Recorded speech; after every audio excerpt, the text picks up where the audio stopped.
समुद्र में भी इतना पानी क्या होगा, इतना खून अपनी आन और आजादी के लिए राजपूतों ने बहाया है। तो भाइयों वो कभी हारे नहीं, लास्ट में उन्होंने अपनी गर्दन काट कर शिवलिंग पर रख दी।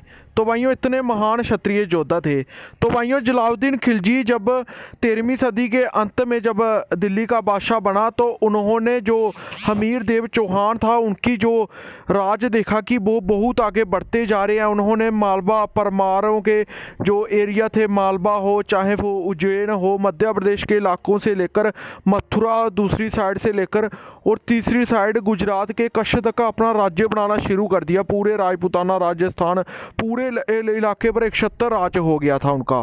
तो जब उन्होंने देखा कि ये बहुत ताकतवर बन गया है, उस वक्त जहाँ तो दिल्ली का बादशाह जलालुद्दीन खिलजी था और जहाँ फिर राजा हमीर देव चौहान जी थे, तो फिर उसने उसका बदला लेने के लिए कि ये बहुत ज़्यादा आगे बढ़ता जा रहा है और जजिया टैक्स भी लोगों से छीनता जा रहा है, वो भी हम नहीं ले पा रहे हैं। तो उसने क्या किया, उसने शानगढ़ पर हमला कर दिया।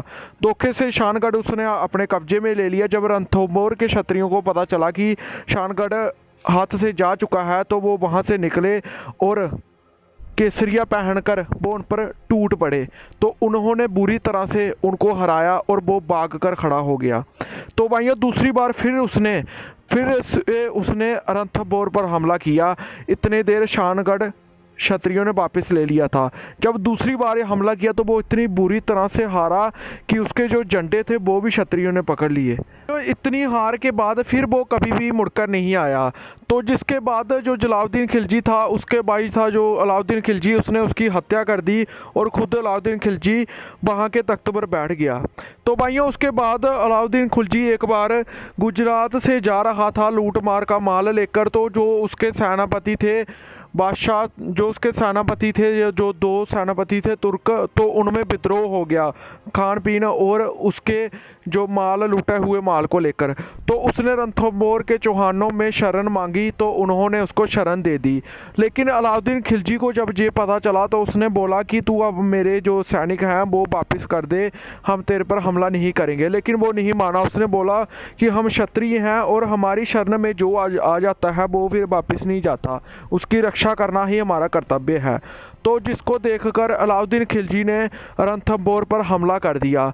तो भाइयों बुरी तरह से लड़ाई हुई और बुरी तरह से अलाउद्दीन खिलजी को क्षत्रियों ने हरा दिया। तो भाइयों दूसरी बार फिर उसने हमला कर दिया। इस बार उसने बड़ी सेना लेकर हमला किया, लेकिन फिर भी वो राणा हमीर देव चौहान जी को नहीं हरा पाया।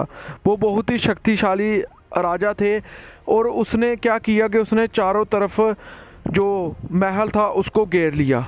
उसने जब महल घेर लिया तो उसने बार बार ये बोलता गया कि हम आप पर हमला नहीं करेंगे, आप सैनिक दे दो। लेकिन क्षत्रिय नहीं माने, अड़े रहे। लास्ट में जब खाना पीना सब खत्म हो गया महल के अंदर तो क्षत्रियों ने दरवाजे खोल दिए और क्षत्रानियों को बोला कि अगर हम वापस नहीं आए तुम जौहर कर लेना और हम साका के लिए तैयार हैं। उन्होंने साका का मतलब होता था केसरिया बाना पहन कर क्षत्रिय युद्ध लड़ने जाएंगे और क्षत्रानियाँ जो थी वो जौहर करेंगी, इसको कहते थे जौहर साका। लेकिन हुआ क्या कि क्षत्रिय युद्ध लड़ने के लिए चले गए और मुग़लों की और तुर्कों की उन्होंने तबाही मचा दी। उन्होंने बुरी तरह से उनको हरा दिया और उनसे जो उनके झंडे थे वो भी छीन लिए। जब वो झंडा लेकर आ रहे थे तो पीछे क्षत्रानियों ने सोचा कि ये तो तुर्कों के झंडे हैं।